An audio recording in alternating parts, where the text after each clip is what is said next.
Hello friends, आपके सामने NEET 2019 का केमिस्ट्री का पेपर है। मैं इसकी आंसर की अभी आपको बताने वाला हूँ और थोड़ा हल्के फुल्के में आपको इसका कंप्लीट सॉल्यूशन नहीं दूंगा, केवल एक तो करेक्ट आंसर और क्वेश्चन का और उसका सॉल्यूशन के लिए हिंट दूंगा केवल। बस सॉल्यूशन इस तरह से नहीं कर सकते, सॉल्यूशन के लिए अलग से वीडियो बनाऊंगा, लेकिन हल्के फुल्के हिंट दूंगा ताकि जो बच्चा सॉल्यूशन खुद करना चाहे वो सॉल्यूशन कर खुद भी कर सकता है। ठीक है, जैसे किसी क्वेश्चन का फॉर्मूला हो गया वैसा टाइप में। ठीक है, तो पहला आपका क्वेश्चन है, फर्स्ट क्वेश्चन है, सेकंड पीरियड के जो एलिमेंट्स हैं उनकी फर्स्ट आयनाइजेशन एनर्जी का आपको राइट ऑर्डर बताना है। तो देखिए इसमें हिंट क्या, इसमें सीन क्या होता है कि आयनाइजेशन एनर्जी जो आपकी इनर्ट गैस होती है उसकी आयनाइजेशन एनर्जी सबसे ज़्यादा होती है। तो आपको इसमें दिख रहा होगा सबसे आगे आपके नियोन ही है, तो नियोन के अकॉर्डिंग आप नहीं बता सकते कुछ भी।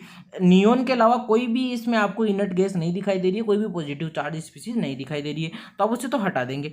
अब नियोन के बाद देखो, नियोन के बाद अगर आप पीरियोडिक टेबल में लेफ्ट टू राइट जाते हो, क्या लेफ्ट टू राइट जाते हो, तो आयनाइजेशन एनर्जी क्या होती है आपकी, इंक्रीज होती है। लेफ्ट टू राइट जाने पे आयनाइजेशन एनर्जी क्या होती है, इंक्रीज होती है। तो आपको पता है लेफ्ट टू राइट जाने पे हाइड्रोजन, जैसे लिथियम वाले आवर्त में अगर आप जाते हो, लिथियम वाले पीरियड में, तो आपको सबसे लास्ट में क्या मिलता है, फ्लोरीन। तो ये देखो सेकंड नंबर पे उसने फ्लोरीन भी दे दिया, यहाँ से भी अपने को हिंट नहीं मिल रहा है।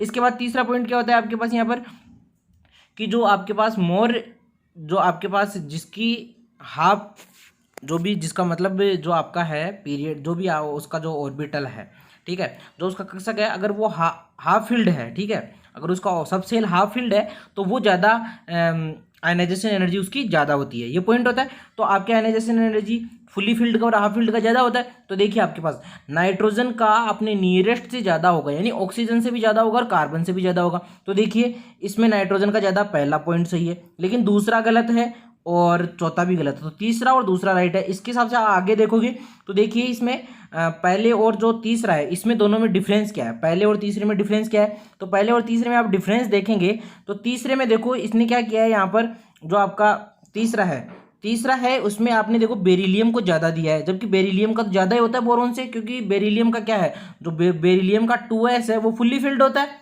तो फुल्ली फिल्ड का ज़्यादा होगा अपने नियरेस्ट अगले वाले से। तो इसका आंसर कौन सा हो जाएगा, थर्ड आंसर राइट आंसर हो जाएगा।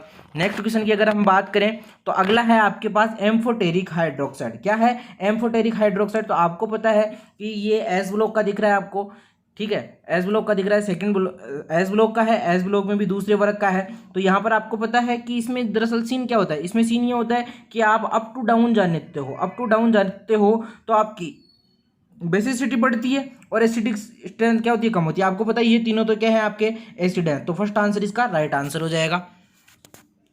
अगला क्वेश्चन है आपके पास, पेंट 2 इन 4 आइन में सिग्मा एंड पाई बॉन्ड की आपको संख्या बतानी है। तो देखिए आपके पास क्वेश्चन है पेन 2 इन, ठीक है, तो इसका देखिए पेन 2 इन आपके पास है, तो ये इस तरह से अगर पेन 2 इन की अगर मैं स्ट्रक्चर बनाना चाहूँ तो कुछ इस तरह से बनेगी पेन 2 इन की, 1 2 3 4 एंड 5 कार्बन हो गए आपके पास।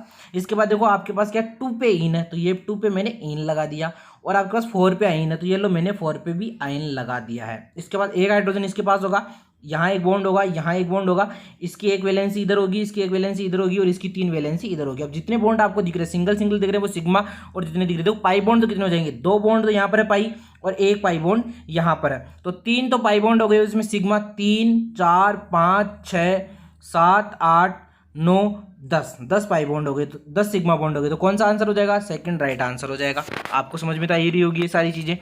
नेक्स्ट क्वेश्चन है, हाइड्रोजन परमाणु स्पेक्ट्रम के लिए कौन सी संक्रमण श्रेणी दृश्य क्षेत्र की होती है। तो विजुअल रीजन में कौन सी होती है, ट्रांजिशन सीरीज, वो होती है आपकी कौन सी, लाइमन के जस्ट बाद वाली। लाइमन कौन किस में होती है, यूवी में, और लाइमन के जस्ट बामर वाली किस में होती है, विजुअल रीजन में होती है। तो थर्ड आंसर आपका हो जाएगा बामर श्रेणी, ठीक है, बामर सीरीज हो जाएगा।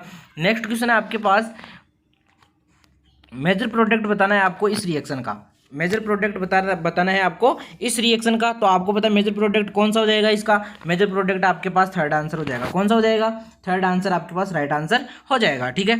उसके बाद नेक्स्ट क्वेश्चन की अगर हम बात करें तो ब्रोंस्टेंट एसिड H2O और HF के इसने क्या पूछा है आपसे, कॉन्जुगेटेड बेस पूछे हैं। क्या पूछे हैं, कॉन्जुगेटेड बेस पूछे हैं। तो कॉन्जुगेटेड बेस क्या हो जाएगा आपका, OH और F माइनस। यानी जो अगर आपसे बेस पूछा है, जिस भी स्पीसीज का आपसे बेस पूछा जाए उसमें से एक H प्लस आइन आप बाहर निकाल दो, उसका कॉन्जुगेटेड बेस बन जाएगा। और अगर आपसे उसी स्पीसीज का एसिड पूछा जाए तो उसी स्पीसीज में एक H प्लस ऐड कर दो। यानी मैं H2O में अगर एक H प्लस ऐड कर दूँ तो H3O पॉजिटिव H2O का क्या हो जाएगा, कॉन्जुगेटेड एसिड हो जाएगा। इस क्वेश्चन के अकॉर्डिंग राइट आंसर कौन सा हो जाएगा, फोर्थ वाला। ठीक है, उसके बाद बात करते हैं, नेक्स्ट क्वेश्चन है अपना, आपको बताना है उच्चतम क्वाथनांक वाला स्तर क्वाथी मिश्रण। क्या बताना है आपको, उच्चतम क्वाथनांक वाला स्तर क्वाथी मिश्रण। तो उच्चतम क्वाथनांक वाला स्तर क्वाथी मिश्रण की अगर हम बात करें तो इसमें कौन सा आंसर हो जाएगा आपका, सेकंड आंसर राइट आंसर हो जाएगा, जल प्लस नाइट्रिक अम्ल। क्या हो जाएगा, जल प्लस नाइट्रिक एसिड आपका राइट आंसर हो जाएगा। इसके बाद नेक्स्ट क्वेश्चन की बात करते हैं। तो नेक्स्ट क्वेश्चन है आपका, इसमें आपको बताना है कि इस स्ट्रक्चर में आपका जो है किस तरह से, इसमें कौन कौन से किस तरह से आंसर होंगे। तो देखिए आपके पास में अगर मैं बात करूं सबसे पहले तो अक्स EO3 है। क्या है, अक्स EO3 है। इसकी स्ट्रक्चर कैसी होगी, पिरामिडल की तरह होगी, NH3 की तरह। तो डी में क्या आ जाएगा, फर्स्ट। आप देखोगे डी में सब में फर्स्ट, डी में फर्स्ट केवल थर्ड में आ रहा, तो थर्ड आंसर राइट आंसर हो जाएगा। बाकी चेक करने की जरूरत ही नहीं है, बाकी आप खुद भी मिला के देख सकते हो। नेक्स्ट क्वेश्चन है आपके पास, ये आपको एक सेल दे रखा है, इसमें इनोड सेल इसने क्वेश्चन में पहले से ऑलरेडी दे रखा है, आपसे गिब्स फ्री एनर्जी पूछी है। तो आपको पता है डेल्टा जी नोट का फॉर्मूला क्या होता है, डेल्टा जी नोट का फॉर्मूला इसी क्वेश्चन में देखो इसने बच्चे ने कर रखा है, डेल्टा जी नोट बराबर माइनस NF ई नोट हो जाएगा। ठीक है, तो ई नोट की वैल्यू आपको दे रखी है, एफ की वैल्यू आप जानते हो, और आपको एन की वैल्यू 2 रखनी है और आंसर निकाल देना है। ठीक है, क्या निकालोगे, एन की वैल्यू आपको 2 दे रखी है यहाँ पर और आपको आंसर निकालना है, और आपके सेकंड आंसर इसके पास आपके पास राइट आंसर आ जाएगा। कौन सा आ जाएगा, सेकंड आंसर आपके पास राइट आंसर आ जाएगा। ठीक है, नेक्स्ट क्वेश्चन की बात कर लेते हैं। आपके पास कोई एल्कीन है ए, वो O3 और जिंक H2O से कौन सी है, ओजोनीकरण रिएक्शन है। कौन सी है, ओजोनीकरण रिएक्शन है। इस रिएक्शन में वह सम मोलर अनुपात में प्रोपेनॉन और एथेनॉल देता है। क्या देता है, प्रोपेनॉन और एथेनॉल देता है। एल्कीन ए HCl के मिलाने पे मुख्य उत्पाद B के रूप में देता है। तो B उत्पाद की आपको संरचना बतानी है। तो B की आपके पास क्या होगा, इसमें मार्कोनिकोव टाइप एडिशन हो जाएगा यहाँ पर एल्कीन में, और इसका फोर्थ आंसर आपके पास क्या हो जाएगा, राइट ऑप्शन आ जाएगा। ठीक है, नेक्स्ट क्वेश्चन की बात करते हैं 146 की। तो 146 में आपके पास है के फॉर एफिशिएंसी का आपको इलेक्ट्रॉनिक कॉन्फ़िगरेशन बताना है। तो आपको पता है कि जो CN होता है, ये CN कैसा होता है आपके पास, CN होता है आपके पास स्ट्रॉन्ग फील्ड लिगेंड। तो ये क्या करेगा, पेयरिंग करवा देगा।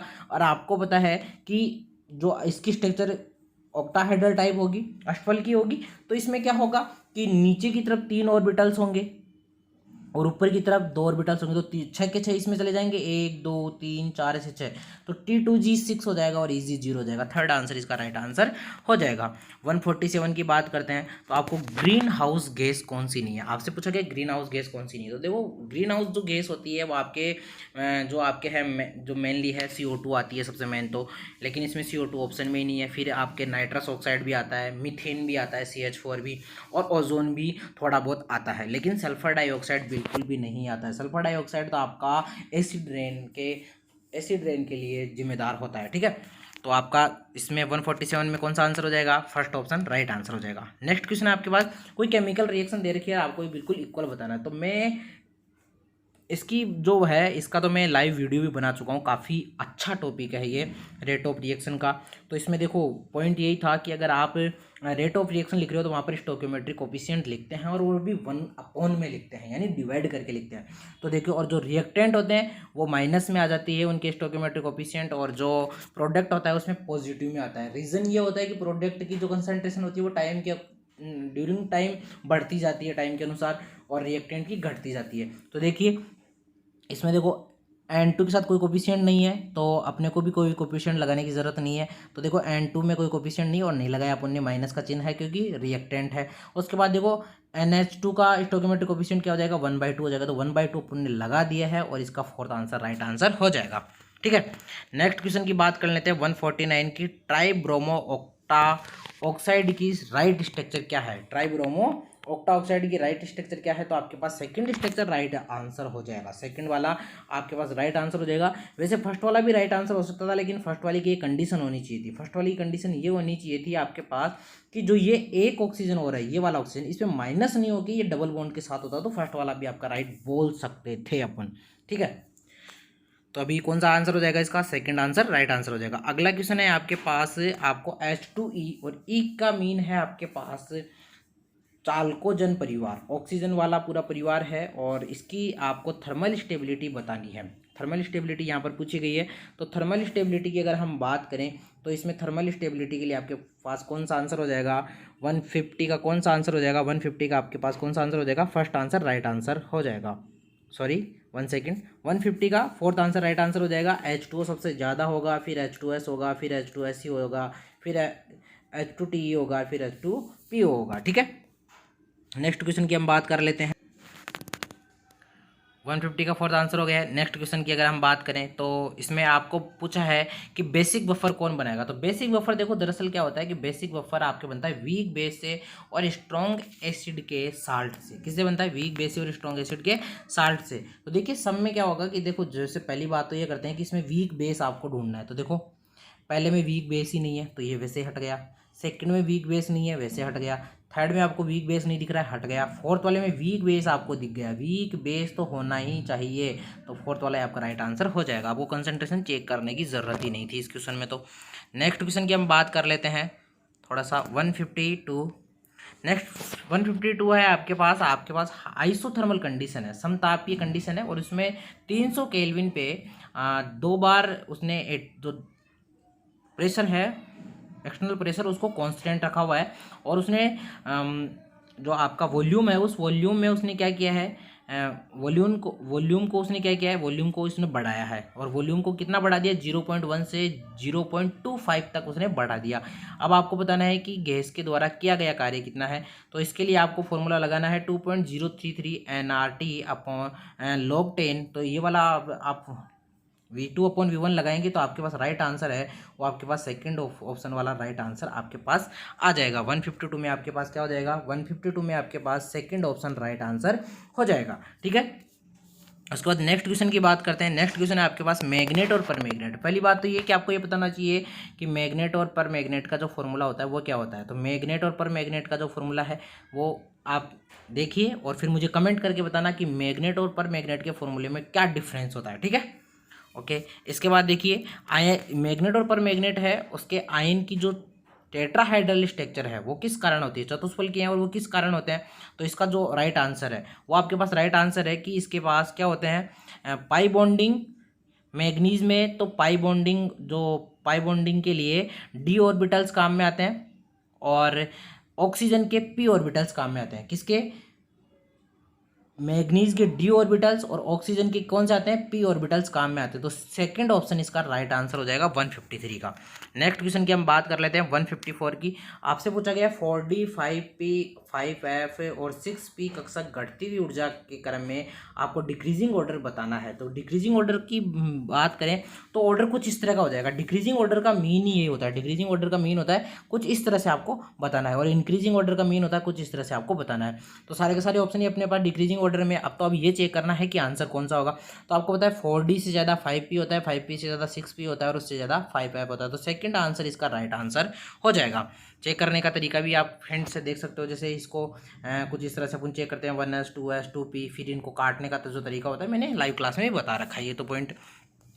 नेक्स्ट क्वेश्चन है आपके पास, आपको स्टेबल स्पीसीज बतानी है। क्या बतानी है इसमें, स्टेबल स्पीसीज जो है, सॉरी अनस्टेबल स्पीसीज बतानी है। नोट लिखा हुआ है क्वेश्चन में, ये सबसे इंपॉर्टेंट पॉइंट है कि देखो मुझे अभी जब मैं आपको बता रहा हूँ तब मुझे नहीं दिखा देखो नोट, जबकि आपके क्वेश्चन में सीधा सीधा नोट मेंशन है। और मैक्सिमम बच्चे इसी चीज़ की गलती कर देते हैं कि नोट उन्हें पता ही नहीं चलता और सीधा वो ये पढ़ लेते हैं कि स्टेबल स्पीसीज बतानी है, और जो उनको एक भी ऑप्शन राइट लगता है उसको कर देते हैं, वो गलत हो जाता है, ठीक है।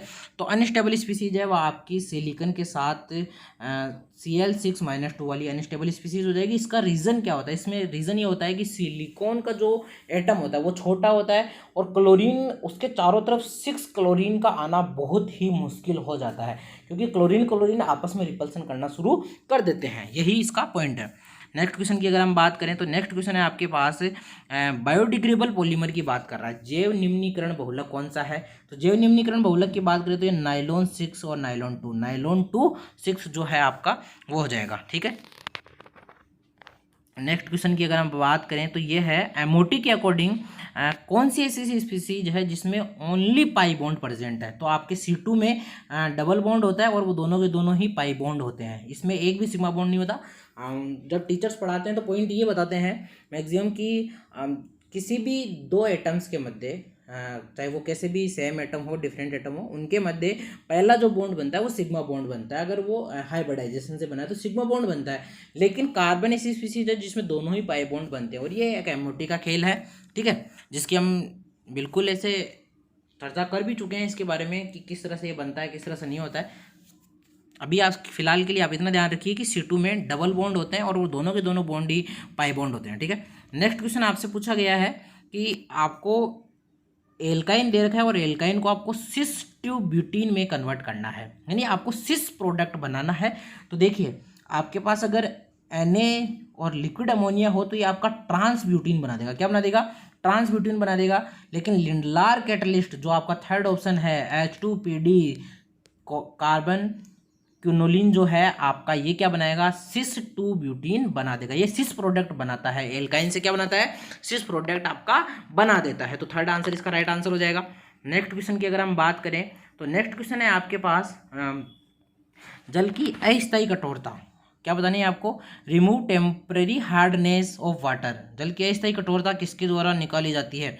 तो जल की जो अस्थायी कठोरता है वो आपके पास क्लार्क विधि द्वारा की जाती है। किसके द्वारा? क्लार्क मेथड के द्वारा किया जाता है। ये एनसीईआरटी में साफ साफ लिख रखा है।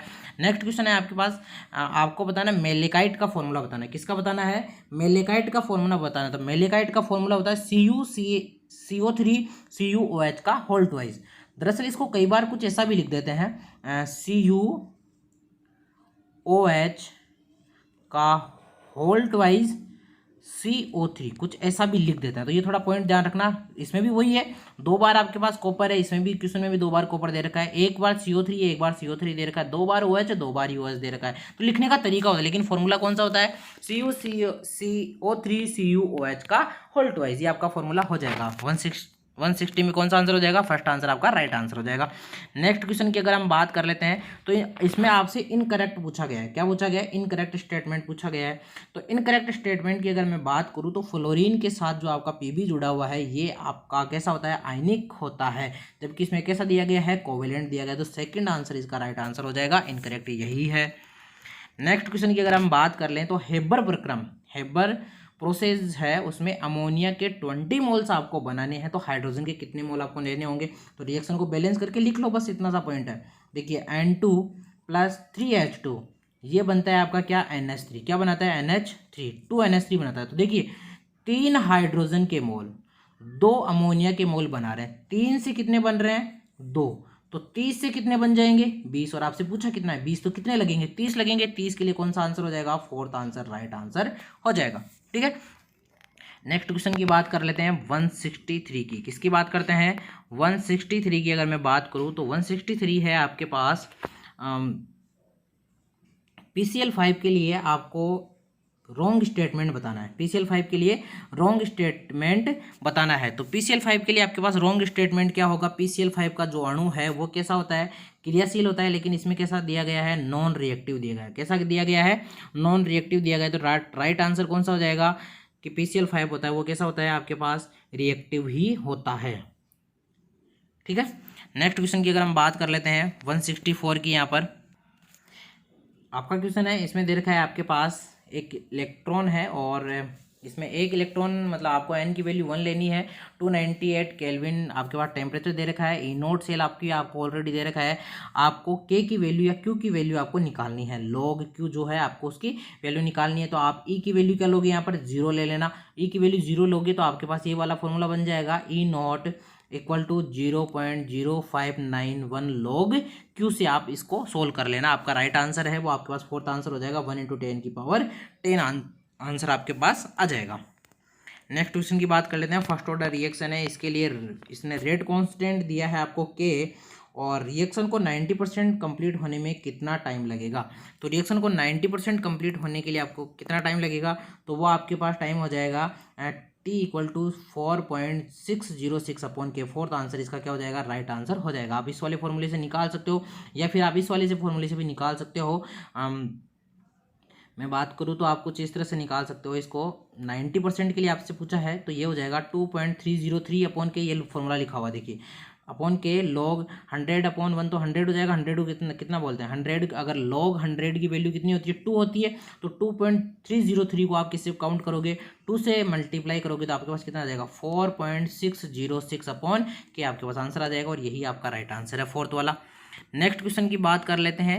इस क्वेश्चन में आपसे पूछा गया है एंट्रोपी में जो चेंजेस है, एंट्रोपी में जो चेंजेस है वो कैसा होना चाहिए, आपके पास नेगेटिव होना चाहिए। कैसा होना चाहिए, नेगेटिव होना चाहिए। और आपको पता है कि एंट्रोपी होती है एक अव्यवस्था की माप। क्या होती है, अव्यवस्था की माप। मतलब जितना भी बिखराव होगा, जितना भी डिस्प्लेस होगा, उस की जो एंट्रोपी है वो उतनी ज़्यादा पॉजिटिव होती जाएगी। यानी सबसे ज़्यादा गैसियस कंडीशन में होती है, फिर उससे कम लिक्विड कंडीशन में और सॉलिड कंडीशन में सबसे कम होती है। तो इसमें नेगेटिव पूछा है, तो नेगेटिव मतलब बॉन्ड फॉर्मेशन नहीं होना चाहिए। तो नेगेटिव कब होगी, जब बॉन्ड फॉर्मेशन हो जाएगा। तो देखिए आप वाटर का वेपराइजेशन कर रहे हो तो इसमें क्या होगा, इसमें तो बॉन्ड टूटेंगे, तो ये तो पॉजिटिव बता रहा है। और आपको टेम्परेचर पे आप प्रसार कर रहे हो, एक्सपेंशन कर रहे हो, तो इसमें भी पॉजिटिव हो रहा है। और ठोस को आप गैस में कन्वर्ट कर रहे हो तो यहाँ पर भी पॉजिटिव हो रहा है। फर्स्ट वाला जो ऑप्शन है इसमें आप क्या कर रहे हो, बॉन्ड का फॉर्मेशन कर रहे हो, तो यहाँ पर क्या हो जाएगी, एंट्रोपी नेगेटिव हो जाएगी। नेक्स्ट क्वेश्चन की बात करते हैं 167 की। 167 में आपसे पूछा गया है संकीर्ण नेरो एंटीबायोटिक पूछा गया। तो ये कौन सी होती है, पेनिसिलिन जी होती है। ठीक है, कौन सी होती है, पेनिसिलिन जी होती है। नेक्स्ट क्वेश्चन है आपके पास। नेक्स्ट क्वेश्चन में आपके पास दिया गया है कि AgI-सोल का निर्माण होगा। तो AgI-सोल का निर्माण आपके पास वहाँ होगा जहाँ पर आपके पास जो इसमें देखो I- आयन चारों तरफ लेयर बनाएगा, इसके चारों तरफ I- आयन आएगा। तो I- कब आएगा, जब I- आयन की कंसंट्रेशन क्या हो, ज़्यादा हो। तो I- आयन की कंसंट्रेशन है वो देखो, एक तो आपके पास सेकंड में है और एक आपके पास किस में है, इसमें है। ठीक है, तो आपके पास इन दोनों में से जो राइट आंसर होगा वो आपके पास कौन सा हो जाएगा, आपके पास सेकंड आंसर राइट आंसर हो जाएगा। कौन सा हो जाएगा, सेकंड आंसर राइट आंसर हो जाएगा 168 में। ठीक है, नेक्स्ट क्वेश्चन की अगर मैं बात करूँ, यहाँ पर आपके पास ज़्यादा भी मोर नहीं होनी चाहिए, इसीलिए सेकंड गया, नहीं तो थर्ड भी जा सकता था। ठीक है, क्योंकि ज़्यादा हो जाएगी तो वो वहाँ पर अवशेप बना देगा। अगला क्वेश्चन है आपके पास, आपको बताना है नॉन इसेंटिल एमिनो एसिड, यानी अनावश्यक एमिनो एसिड बताना है। तो अनावश्यक एमिनो एसिड कौन से हो गया आपके पास, एलेनिन। आवश्यक कौन से होते हैं, आवश्यक होते हैं आपके पास VIM, Vim, TELL tell, PATH, ये 10 होते हैं, 10 जो आपके पास इसेंटिल होते हैं। बाकी सारे के सारे कैसे होते हैं, नॉन इसेंटिल होते हैं। ठीक है, तो एलानिन क्या हो गया, नॉन इसेंटिल। फोर्थ आंसर आपका राइट आंसर हो जाएगा। नेक्स्ट क्वेश्चन है आपके पास, आपसे क्वेश्चन पूछा गया इलेक्ट्रोफिलिक सब्स्टिट्यूशन रिएक्शन का एग्जांपल कौन सा है। तो इलेक्ट्रोफिलिक सब्स्टिट्यूशन रिएक्शन का एग्जांपल कौन सा है आपका, थर्ड ऑप्शन बहुत ही अच्छा जाना माना एग्जांपल है। ठीक है, नेक्स्ट क्वेश्चन की बात करते हैं, वह कंपाउंड जो मोस्ट डिफिकल्ट ऑफ प्रोटीनेशन, यानी जिसको डिफिनेशन करना बहुत ही कठिन होगा। तो आपके पास क्या होगा, यहाँ पर ये जो लोन पेयर है, ये लोन पेयर किस में पार्टिसिपेट कर लेगा, आपके पास फिनोल के जो आपका पीएच समूह है, पीएच है आपके पास क्या होता है, फेनिल समूह होता है। फेनिल समूह में ये अपना लोन पेयर दे देगा, जिस वजह से ये लोन पेयर यहाँ पर प्रेजेंट नहीं होगा, इसीलिए इसको करना ही क्या हो जाएगा, सर्वाधिक कठिन होगा। ठीक है, मोस्ट डिफिकल्ट यही होगा। नेक्स्ट क्वेश्चन है आपके पास, आपसे पूछा गया है। तो देखिए, आप सबसे पहले जो आप जानते हो ना सबसे अच्छे से उसको मिलाया करो। तो देखिए, सबसे पहले बी को आपने थर्ड से मिलाया, तो देखिए इसमें बी से थर्ड मिलने वाला केवल फर्स्ट ऑप्शन ही है और बाकी आपको मिलाना ही नहीं था, राइट आंसर हो गया। क्योंकि टाइम भी बहुत ज़्यादा वेरी करता है एग्जाम्स में।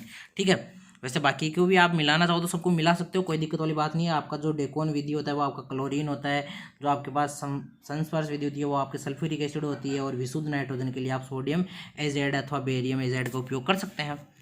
नेक्स्ट क्वेश्चन है आपके पास 173। तो 173 है आपके पास, आपसे ये कोई रिएक्शन दे रखी है और इस रिएक्शन में आपसे मीडिएटर ए पूछा गया है। तो ए आपके पास राइट आंसर थर्ड हो जाएगा। क्या हो जाएगा, थर्ड वाला आपके पास राइट आंसर हो जाएगा। ठीक है, नेक्स्ट क्वेश्चन की हम बात करते हैं। नेक्स्ट क्वेश्चन है आपके पास, इसमें आपसे KSP की वैल्यू पूछी गई है और पीएच आपको 9 दे रखी है। ये क्वेश्चन मैंने लाइव क्लास में आपको करवाया है।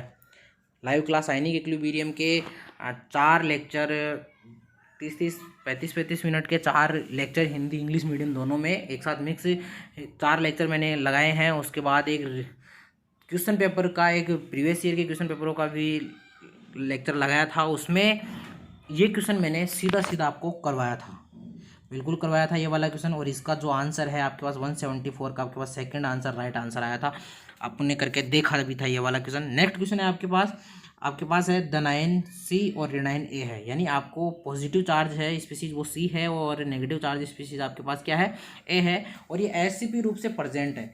तो आपके पास जो A है वो रे9 जो A है वो आपके पास SCP रूप से प्रेजेंट है, और द9 जो है अष्टफल की रिक्तियों के 75% पार्ट पे प्रेजेंट है। तो राइट फॉर्मूला कौन सा हो जाएगा आपके पास C3F4 राइट आंसर हो जाएगा। नेक्स्ट क्वेश्चन है 176 में पूछा गया है आपसे डिस्प्रोपोप्रोटेनेशन रिएक्शन कौन सी होगी। तो डिस्प्रोपोप्रोटेनेशन आपको पता है, फर्स्ट तो जाना माना एग्जाम्पल है, तो ए तो देखो आप इसमें चारों में ही आ रहा है तो इससे अपन कर नहीं सकते, जबकि थर्ड में और फोर्थ में ऐसा कुछ हो ही नहीं रहा, तो सी और डी कहीं नहीं होगा, तो सी इसमें आ गया, ये भी नहीं होगा, ये भी नहीं होगा और पहला भी नहीं होगा, तो सेकंड आंसर आपके पास राइट आंसर हो जाएगा। कौन सा हो जाएगा, सेकंड आंसर राइट आंसर हो जाएगा। डिस्प्रोपोर्टिनेशन का मतलब होता है कि एक ही एलिमेंट का आपके पास ऑक्सीडेशन भी होना चाहिए और रिडक्शन भी होना चाहिए। जैसे पहले से मैं आपको समझा सकता हूँ कि यहाँ पर कॉपर है वो +1 में है, +2 में भी जा रहा है और 0 में भी जा रहा है, तो घट भी रहा और बढ़ भी रहा है, ऑक्सीडेशन भी हो रहा है और रिडक्शन भी हो रहा है, ठीक है। नेक्स्ट क्वेश्चन की बात करते हैं 177 की। तो 177 में आपके पास एक आइडियल सॉल्यूशन दिया गया और आइडियल सॉल्यूशन के लिए करेक्ट ऑप्शन पूछा है। तो आइडियल सॉल्यूशन के लिए करेक्ट क्या होता है, आइडियल सॉल्यूशन के लिए करेक्ट होता है डेल्टा मिक्सर की जो H है वो आपके पास 0 होनी चाहिए जब टेम्परेचर और प्रेशर दोनों ही क्या हो, कांस्टेंट हो, ठीक है। नेक्स्ट क्वेश्चन की बात कर लेते हैं 178 की। तो 178 में देखिए आपके पास क्या कह देगा, तो एक बिल्कुल हल्का सा कभी कभी लॉजिक भी लगा लेना चाहिए क्वेश्चन में। इसमें इसने पूछा है, इसने बोला है कि जो वॉल्यूम है वो कम प्राप्त होता है। आपको पता है जेड की वैल्यू क्या होती है, जेड की वैल्यू क्या होती है आपके पास, V real upon V ideal. तो ऊपर वाला कम हो गया, ऊपर वाला कम हो गया तो जेड की वैल्यू 1 से कम आनी है, और 1 से कम आनी तो 1 से कम के लिए आपके पास कौन सा आंसर है, फोर्थ ऑप्शन राइट आंसर हो जाएगा बस। नेक्स्ट क्वेश्चन है आपका कि जो लिक्विड कंडीशन है उसमें मेथिल प्रतिस्थापी एमिनो जो समूह है आपके पास उसकी आपको बेसिसिटी का ऑर्डर बताना है। तो इसमें देखिए मेथिल हो, जब लिक्विड कंडीशन में मेथिल हो तो आपके पास जो ऑर्डर होता है वो 2 डिग्री, उसके बाद 1 डिग्री और उसके बाद क्या होता है आपका 3 डिग्री होता है। लेकिन अगर आपके पास मेथिल और कोई भी हो, लेकिन अगर आपके पास केवल एथिल हो, मेथिल की जगह क्या होता है एथिल होता, तो फिर 2 डिग्री 3 डिग्री और फिर 1 डिग्री होता है, ठीक है। तो ये पॉइंट ध्यान रखना, बहुत ही इंपॉर्टेंट क्वेश्चन है 179। लास्ट क्वेश्चन है आज का 180। वह एंजाइम जो एटीपी के फॉर्म का उपयोग फॉस्फेट के स्थानांतरण में करता है, सहकारक के रूप में एक क्षारीय मेटल आप लेते हो, कौन सी लेते हो, एल्काइली अर्थ मेटल लेते हो। वो एल्काइली अर्थ मेटल कौन सी होती है, तो वो होती है आपकी कौन सी होती है, मैग्नीशियम होती है, मैग्नीशियम होती है। तो आपके पास थर्ड आंसर राइट आंसर हो जाएगा। मैग्नीज तो आपका डी ब्लॉक का होता है, एल्काइली अर्थ मेटल थोड़ी होता है, ठीक है। तो आज का क्वेश्चन पेपर अपन ने कंप्लीट कर लिया है। ये आपके नीट 2019 का क्वेश्चन पेपर है, इसकी आंसर की मैंने आपको बता दी है। मैक्सिमम क्वेश्चंस के मैंने आपको हिंट भी दिए हैं किस तरह से क्वेश्चंस करना है। अगर आपकी ये रहे कि नहीं सर हमें तो पूरा कंप्लीट पेपर सॉल्यूशन चाहिए, तो आप मुझे कमेंट बॉक्स में कमेंट करके बता सकते हैं, फिर उसके बाद में आपके लिए बिल्कुल बोर्ड पे सारे क्वेश्चंस को सॉल्व करवा दूंगा, किस तरह से किस किस क्वेश्चन को कैसे कैसे करना है। तो कमेंट करना ना भूलें। जय हिंद।